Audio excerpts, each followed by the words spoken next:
মুবারক। সবাইকে পবিত্র ঈদুল আজহা উপলক্ষে জানাচ্ছি আন্তরিক শুভেচ্ছা, ভালোবাসা এবং অভিনন্দন। পবিত্র ঈদুল আজহা আমাদেরকে ত্যাগের শিক্ষা দেয়, এটা আমরা সবাই জানি।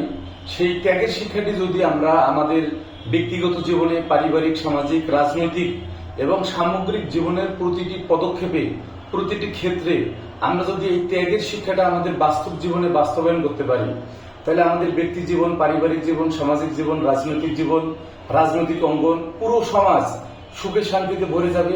আমাদের এই সমাজের অশান্তি, বিশৃঙ্খলা, অস্থিরতা অনেকাংশে কমে যাবে।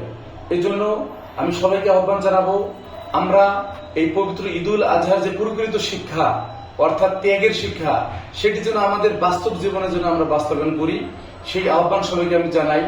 আমরা বর্তমান মুসলিম সমাজ, আমরা মনে করি যে ঈদুল আজহা এটি নিছক একটি উৎসব, সেটি হচ্ছে গোশত খাওয়ার উৎসব।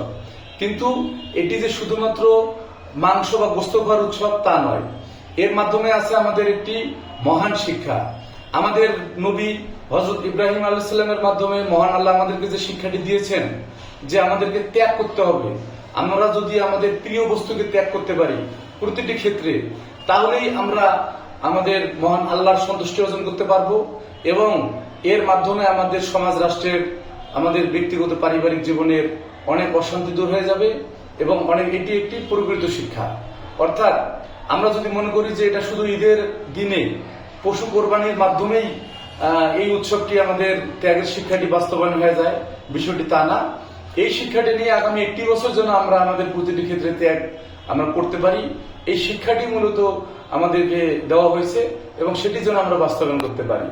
আমরা বর্তমান মুসলিম সমাজ যদি এই ত্যাগের শিক্ষাটি বাস্তবায়ন করতে পারি, তাহলেই আমাদের এই সমাজ সুখে শান্তিতে, আনন্দ ফুর্তিতে ভরে যাবে।